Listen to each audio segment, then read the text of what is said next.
സമസ്തയുടെ SKSSF-ന്റെ വിഖായയുടെ കർമ്മധീരരായ മക്കൾ ഏകദേശം 2 ഏക്കറോളം വരുന്ന ഒരു വലിയ കുളം മുഴുവൻ ചപ്പും ചവറും പിന്നെ നജസും ഇലയും പായലും പൊടിയും അതൊക്കെ ആയിട്ട് ഇങ്ങനെ നികൃഷ്ടമായി കിടന്ന ഒരു സ്ഥലം. ഒരുപാട് ക്ലബ്ബുകൾ, ഒരുപാട് പാർട്ടിക്കാർ, ഒരുപാട് സംഘടനകൾ തീവ്രമായ ശ്രമം നടത്തിയിട്ടൊന്നും വൃത്തിയാക്കാൻ പറ്റില്ല.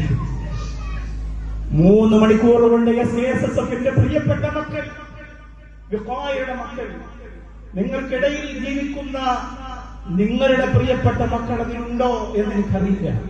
ഞാൻ പറയാണ്, അവരുടെ ആ ചിത്രം കണ്ടിട്ട് അവർ ആ കുളത്തിനകത്ത് ഇറങ്ങിക്കിടന്നത് വൃത്തിയാക്കി 3 മണിക്കൂറിന് ശേഷം ഉള്ള പിക്ചറും അതിന് മുമ്പുള്ള ചിത്രവും കണ്ടാൽ വിഖായയുടെ പ്രവർത്തകർക്ക് വേണ്ടി നെഞ്ചു പൊട്ടി ദുആ ചെയ്തു. അത്ര ക്ലീനാക്കി, മാഷാ അല്ലാഹ്, അത്ര ക്ലീനാക്കി. അതിലെന്തെല്ലാം ഉണ്ടാവും? അതൊക്കെ ഒരു നാടിന്റെ നന്മയ്ക്ക് വേണ്ടി, വൃത്തിക്ക് വേണ്ടി, ശുദ്ധിക്ക് വേണ്ടി. ഇന്നല്ലാഹ ത്വയ്യിബുൻ യുഹിബ്ബു ത്വയ്യിബ. അല്ലാഹു നല്ലവനെ ഇഷ്ടപ്പെടുന്നവനാണ്, റബ്ബ് നല്ലവനാണ്. ആ നന്മയ്ക്ക് വേണ്ടി ആ മക്കൾ ഇറങ്ങുമ്പോ, കഷ്ടപ്പെടുമ്പോ, പാണക്കാട് മുഈനലി തങ്ങൾ ഉൾപ്പെടെ ഒരുപാട് തങ്ങന്മാർ, ഉസ്താദുമാർ അവരുടെ പേജുകളിലൂടെ, അവരുടെ സോഷ്യൽ മീഡിയ കൈകാര്യം ചെയ്യുന്നവരിലൂടെ ഇതൊക്കെ പുറത്തേക്ക് പ്രകടമാക്കാൻ ധൈര്യം കാണിക്കുമ്പോ, അവർക്ക് വേണ്ടി പ്രാർത്ഥിക്കുമ്പോ, എന്റെ പ്രിയപ്പെട്ടവരോട് പറയാൻ, നമ്മുടെ മക്കൾ ഇത്തരം നന്മകളിലൂടെ വളർന്നു വരണം.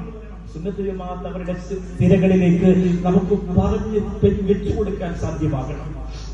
ഇവിടെ നഷ്ടപ്പെട്ടു പോയതെല്ലാം തിരിച്ചു പിടിക്കാൻ പറ്റുമെന്ന് ഞാൻ പറയുന്നില്ല. പക്ഷെ ഒരു ശ്രമം, അസ്ഹാബുൽ ബദറിന്റെ പൊരുത്തം കൊണ്ട്, മജ്ലിസുൻ നൂറിന്റെ ഹക്ക് കൊണ്ട്, കുറഞ്ഞ കാലം കൊണ്ട് ഇത്രയും അവർക്ക് സാധിച്ചിട്ടുണ്ടെങ്കിൽ എനിക്ക് ഇവരിൽ 100% വിശ്വാസമുണ്ട്.